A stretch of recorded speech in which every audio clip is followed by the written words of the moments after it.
ప్రియమిత్రులారా, నేను సృష్టికర్తను. ఈ సృష్టిలో ఉన్నదంతా చైతన్య శక్తి మాత్రమే.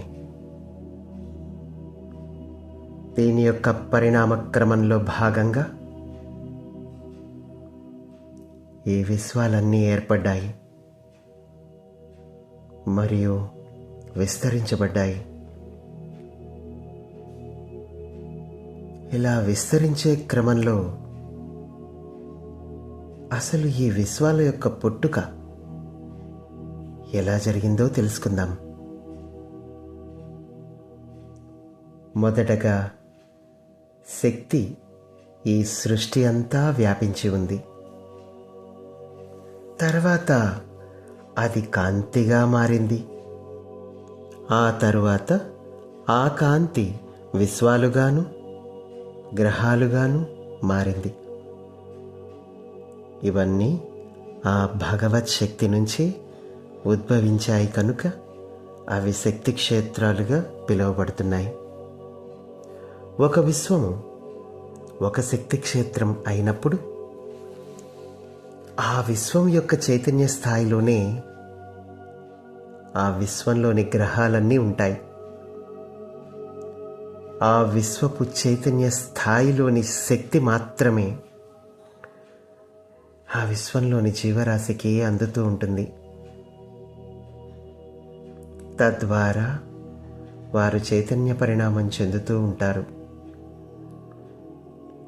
ఆ జీవరాశి ఆ విశ్వాన్ని దాటి ముందుకి వెళ్ళాలి అంటే మాత్రం ఆ విశ్వంలోని అన్ని శక్తి స్థాయిలను దాటవలసి ఉంటుంది. అలా దాటాలి అంటే ఆ విశ్వంలోని అన్ని చైతన్య స్థాయిల ఎరుకను ప్రాప్తించుకోవాలి. అలా ఒక విశ్వం యొక్క మొత్తం ఎరుకను వాళ్ళు కలిగి ఉన్నప్పుడు ఆ విశ్వాన్ని అధిగమించి ఇతర ఉన్నత చైతన్య విశ్వాలకు ప్రయాణిస్తారు. తిరిగి అక్కడ చైతన్య పరిణామం చెందుతారు. ఇలా ఎదిగిన వారికి 2 అవకాశాలు ఇవ్వబడతాయి. ఒకటి, వారు విశ్వపు మూలశక్తిలో కలిసిపోవడం, లేదా తను ఇతర విశ్వాలకు ప్రయాణించి అక్కడ పరిణామం చెందడం. ఇక ప్రస్తుతం భూమి ఎన్నో చైతన్య స్థాయిలలో నివసిస్తోంది. అవన్నీ కూడా మీ విశ్వంతో అనుసంధానమై ఉంటాయి. నిజానికి భూమి మీ విశ్వంలో ఒక చైతన్య శక్తి క్షేత్రంగా ఉంటోంది. కానీ మీ విశ్వానికి మాత్రం అది ఒక చైతన్య స్థాయి మాత్రమే. ఇలాంటి చైతన్య స్థాయిలు మీ విశ్వంలో ఎన్నో ఉన్నాయి. ఈ చైతన్య స్థాయిలన్నీ కలిపే ఒక విశ్వం అవుతుంది. ఇలాంటి విశ్వాలు అనంతంగా ఉన్నాయి. ఈ విశ్వాలన్నీ మూల చైతన్య శక్తితో ఏకమై ఉన్నాయి. ఈ మూల చైతన్యం నుండే వీటికి శక్తి ప్రసారం అవుతూ ఉంటుంది. అలాగే శక్తి వినిమయం కూడా అవుతుంది. ఈ శక్తి ప్రవాహాలు ఎప్పుడూ ఆగవు. వీటిని అన్ని విశ్వాలు నిరంతరం గ్రహిస్తూ వాటి చైతన్య శక్తి స్థాయిలను శక్తివంతం చేసుకుంటూ ఉంటాయి. ఈ చైతన్య స్థాయిలలో కూడా కొన్ని కోణాలుంటాయి. ఈ కోణాలలోనే ఆ చైతన్య శక్తి యొక్క సమగ్ర సమాచారం నిక్షిప్తమై ఉంటుంది. ఈ చైతన్య కోణాలను ఉపయోగించి వివిధ రకాల శక్తి స్థాయిలలో ఉన్న సమాచారాన్ని మీరు తెలుసుకోవచ్చు.